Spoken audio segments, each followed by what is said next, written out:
Kalau kita bisnis nggak boleh kepagian rupanya. Oh gitu ya, jadi timing is important. Timing is Bahkan super too important. early juga is not an advantage. Ya, kita mungkin dibilang pionir tapi the money is not there. Mungkin ada banyak anak muda sekarang, mungkin bukan cuma anak muda ya, mungkin beberapa profesional yang tertarik untuk masuk ke dunia startup. Tapi mereka ingin menjadi investor, bukan pelakunya. Nah sekarang pros and cons between go in as a angel investor or go in as a VC, itu menurut sudut pandang Bu Sinta apa? Kebetulan tuh juga nggak sengaja ada satu anak nge-DM saya di Instagram minta di mentor. And I met him, soalnya dia gamer. Lebih nggak ngerti lagi saya mau mentor gamer gimana nih. That's another thing, being a leader we have to know when to stop ya. Kalau misalnya mau udah nggak bisa ya udah jangan diterusin. Gara-gara COVID malah e-sport itu jadi tambah booming cause everybody's playing game. Nah, kalau gitu what interest you? Biasanya apa yang dilakukan oleh startup yang membuat Angel atau Bu Sinta jadi pengen gitu? Actually, the last time we met it was like 5 years ago, yang benar-benar meet secara face to face. Tapi kalau kontak-kontakan lewat WhatsApp dan chat itu still in contact ya. Nah, tapi dari dulu sampai sekarang Bu Sinta tuh sangat konsisten di dunia startup, bukan hanya sebagai entrepreneur, tapi is more like investor, more like in the ecosystem. Apa yang membuat Bu Sinta mau menekuni bidang ini? Why you actually shift between entrepreneur to investor? Sebetulnya I'm still an entrepreneur juga sih ya. Ini investor world itu started karena tahun 2010 I was a venture capitalist. Jadi my story selalu kepagian kan. Apa-apa bikin apa-apa kepagian. Jadi 2010 juga bikin visi itu kepagian banget. Startupnya kali cuma bisa dihitung jari. Waktu itu ada kayak 10 startup to invest. Tapi we started a venture capital was called Nusantara Ventures, one of the early venture capital juga di Indonesia. Terus kita juga bingung gitu apa ya ini yang diinvest. Akhirnya we invested one of our first investment tuh malesbanget.com. Ada yang punya Christian Sugiono. That's our first investment gitu. Terus akhirnya karena nggak terlalu banyak startup di Indonesia, juga sempat ada kayak satu investment di luar kayak gitu. But it was too early, as usual, seperti kalau kita bisnis nggak boleh kepagian rupanya. Oh gitu ya, jadi timing is important. Timing bahkan is super too important. early juga is not an advantage. Ya, kita mungkin dibilang pionir tapi the money is not there. Jadi bisnis tuh harus on time sih. Nah, akhirnya karena dari situlah berkenalan kan dengan dunia startup ya. So I met a lot of startups. Terus akhirnya karena visi abis 2 tahun I decided to end it juga. Ya udah akhirnya jadi angel investors gitu, yang lebih kayak personal investment sih.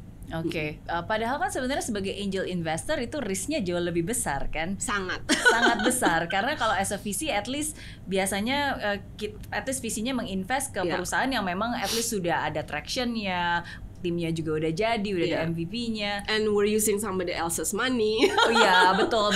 Dan itu yang paling penting ya, kita menggunakan uang dari LP, limited partnernya gitu. Sedangkan sekarang malah go into angel investor, di mana memakai uang sendiri. Udah gitu juga tahapnya masih tahap awal banget, belum jadi apa-apa. Tapi menurut saya angel investor itu juga exciting ya, karena mungkin saya sendiri karena entrepreneur ya, jadi pas ketemu sama startup yang kalau di mata saya, oh ini kayak startupnya bisa jadi besar atau apa, dan mungkin biasanya nih kalau angel invest pasti saya jadi mentornya juga kan. Karena itu bedanya mungkin dari venture capital juga dengan angel investors, karena akhirnya kita lebih involved sih di perusahaan tersebut gitu yang kita invest. Nah dari situ memang uang yang hilang udah banyak sekali. Cuma itu menjadi pembelajaran akhirnya. Dan I always believe that whatever we put out we'll get it back. Don't worry.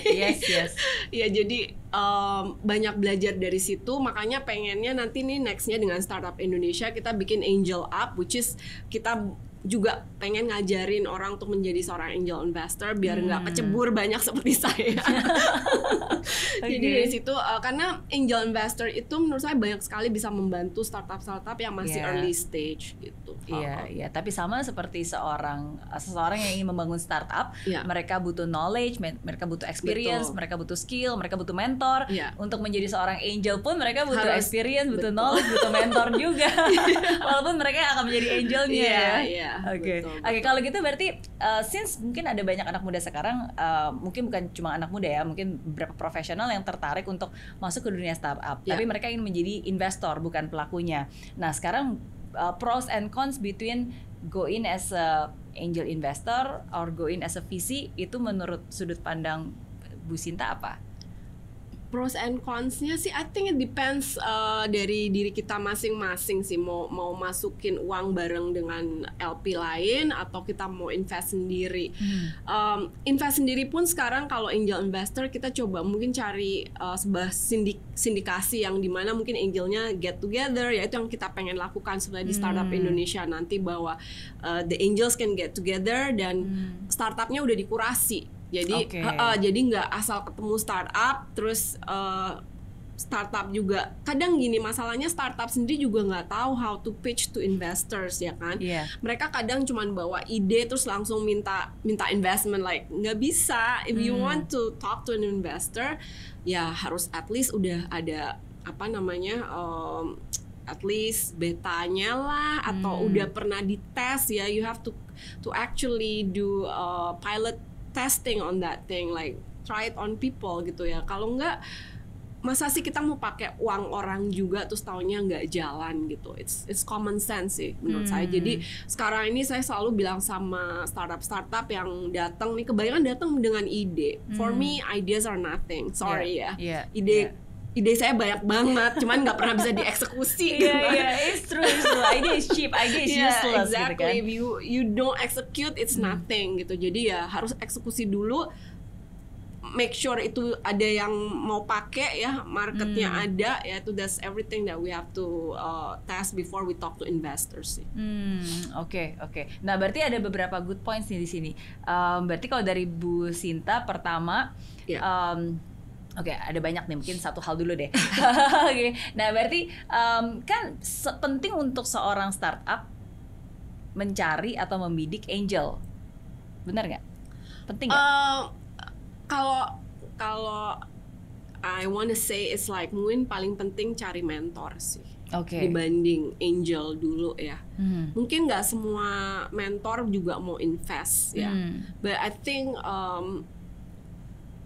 for me, the possibility of running a company without even somebody else's money itu bisa banget, cause I've done it. Kita cari partner aja yang sama-sama mau put in the money, ya. Dan nanti kedepannya angel investor itu juga lebih appreciate kalau kita invest di company yang you guys already bootstrap, gitu. Ya, kalau dia belum pakai duitnya sama sekali, minta ke investor itu. Like I'm thinking about it, like dia aja nggak naruh duit, iya, betul. Gitu. Jadi mungkin awalnya yang paling penting adalah cari mentor sih. Mungkin mentor tuh the best thing if you can get a mentor. Kalau bisa di industri yang whatever you're doing yang industrinya sama ya, karena mungkin dia akan lebih ngerti, lebih tahu, bisa mengarahkan lebih baik lagi gitu. Oke. Jadi find a mentor, terus baru if it's necessary ya angel investor, then you find an angel investor. Yang bisa jadi mentor juga kalau betul. Nah, terus ini berarti pertanyaan banyak orang nih, apalagi para startup. Kalau gitu cari di mana nih angel dan mentor ini? Di startupindonesia.co. Salah satunya itu kenapa kita juga membangun startupindonesia.co itu untuk membantu akses buat para startup ke semua ekosistem dari startup yang ada di Indonesia, karena sekarang ini semuanya scattered biasanya ya, mungkin ada incubator di sini, ada venture capital di situ, ada angel investor, ada mentor, tapi nggak ada tempat wadah yang bisa menyatukan semua. Dan yang salah satu misi visi kita itu adalah kita pengen kasih akses yang sama untuk startup di Jakarta dengan startup di daerah atau di luar Jakarta lah ya. Karena biasanya nih sekarang semua yang dapat funding pasti startupnya ada di Jakarta. So how do we give the same access for everybody? Yaitu melalui platform Startup Indonesia. Jadi kita memang terakhir-terakhir ini sering banget ngadain speed dating antara venture capital dengan startup, ya.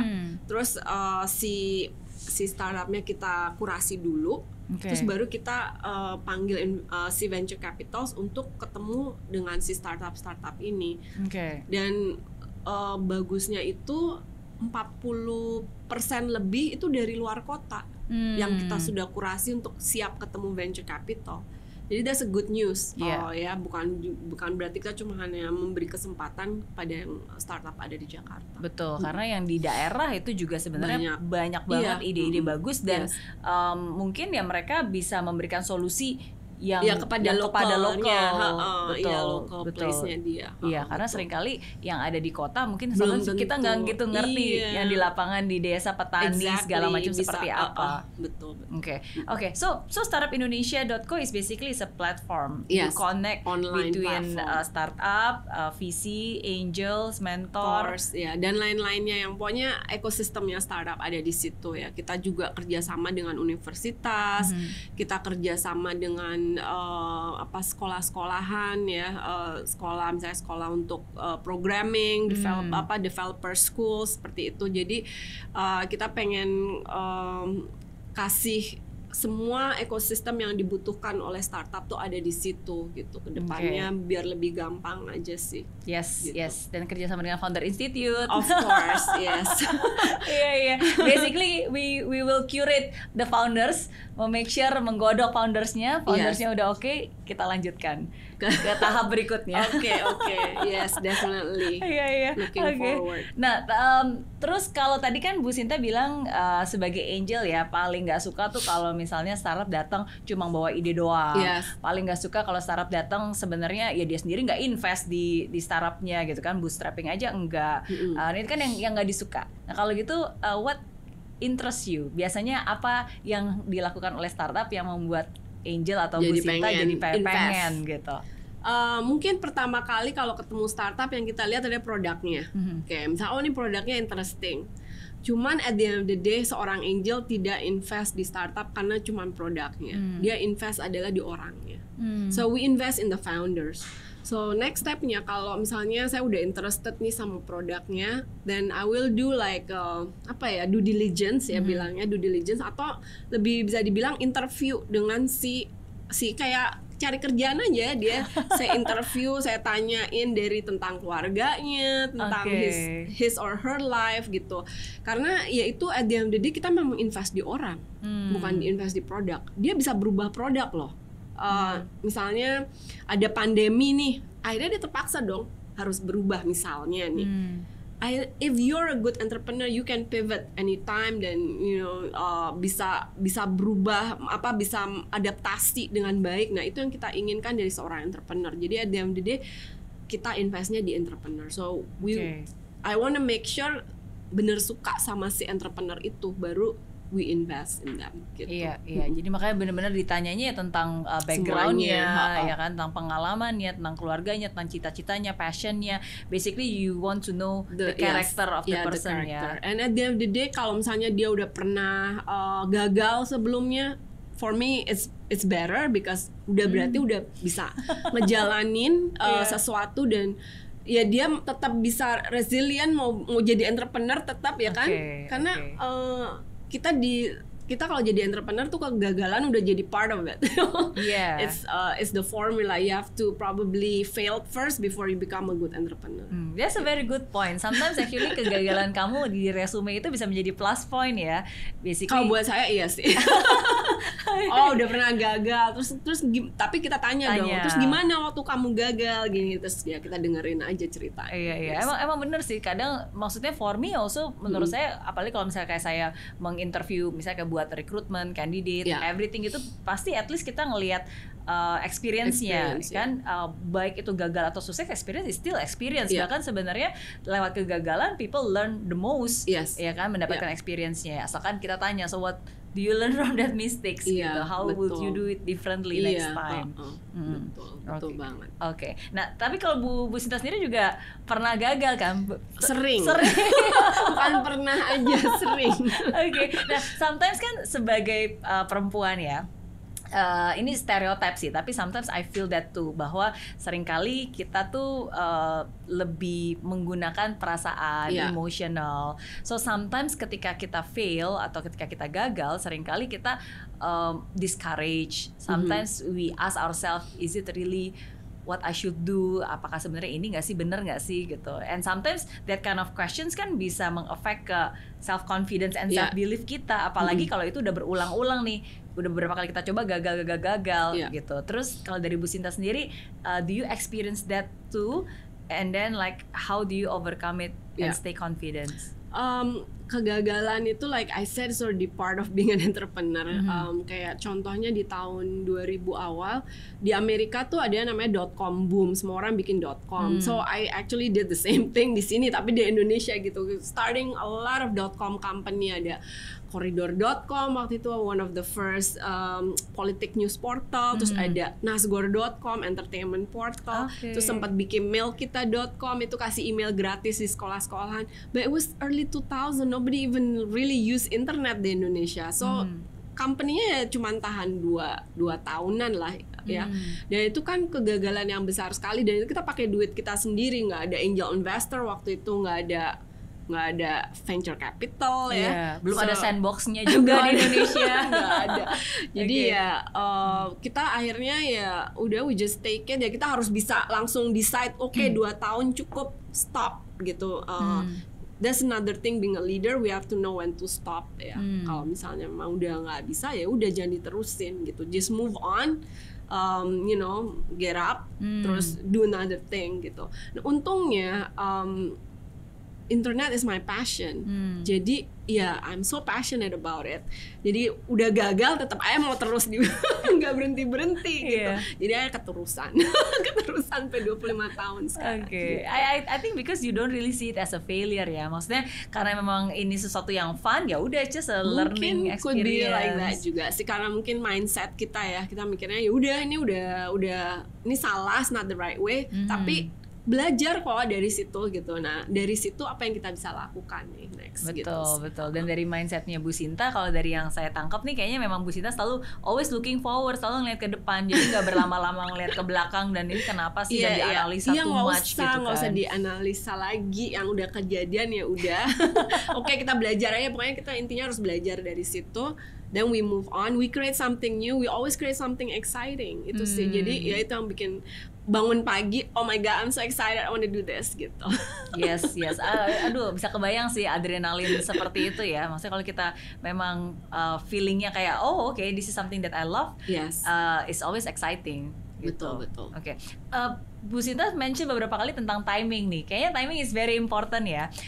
And you always early kayak tadi kan. Maksudnya kayak pertama kali tahun 96 waktu itu mungkin saya belum ngerti, belum punya email account, tapi udah bikin bubu.com ya kan, bikin yang lain-lain dan seterusnya.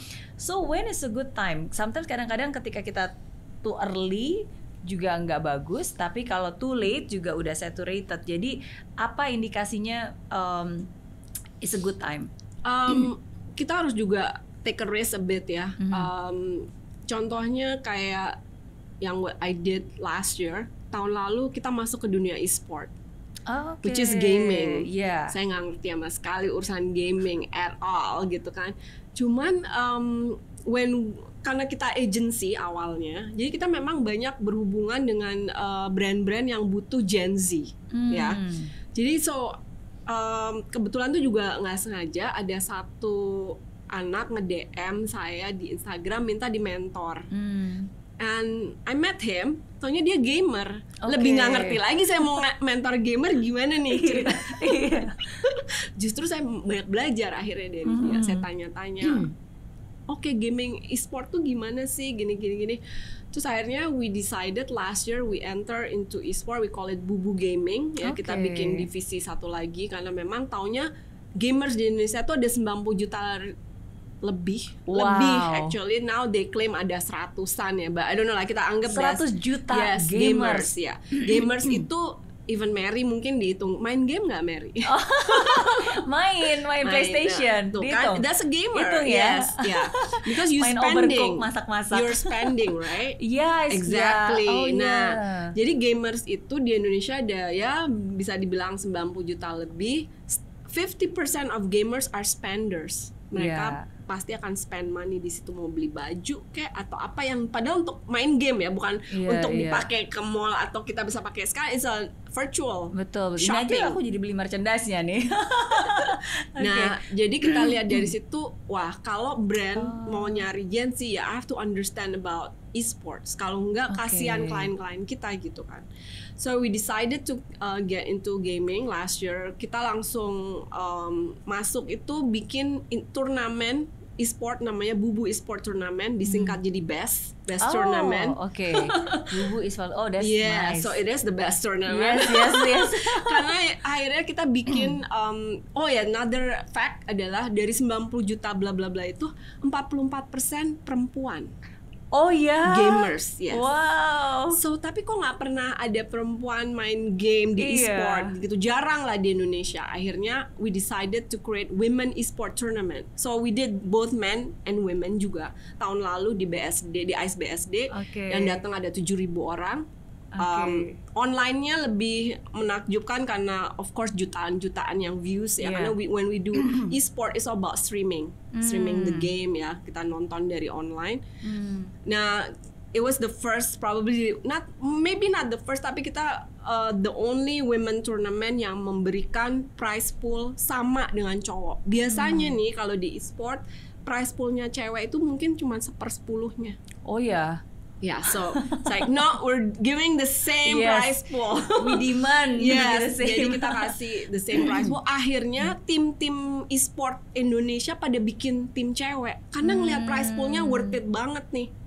Harus ikutan nih. Jadi akhirnya tim-tim besar pun pada bikin tim cewek. So it was rame banget kemarin itu. Jadi itu akhirnya ya it's a blessing in disguise karena ya bukannya COVID blessing in disguise ya, gara-gara COVID malah e-sport itu jadi tambah booming cause everybody's playing game. So itu jadi itu mungkin kita akhirnya melihat itu nggak telat dan we're on time akhirnya. Gitu. Dan I took a risk. I didn't know anything about gaming and e-sport, tapi ya we came in. All the leaders are all female. Yes. CEO-nya si Dalmi dan si Inje. Ya, bahkan bosnya yang punya sandbox-nya pun juga perempuan kan, si Madam Sunhan. Jadi bosnya Jipyong itu juga perempuan. So what do you think? Future is female? Perempuan terus kita mau kerja atau mau doing a business, it's very doable. Kita ada teknologi. Ya kan, there's a stereotype kalau IT itu cowok. Tunggu dulu, jangan lupa untuk subscribe ya dan klik link di bawah ini. Jangan lupa juga untuk klik tombol loncengnya. Oke, terima kasih.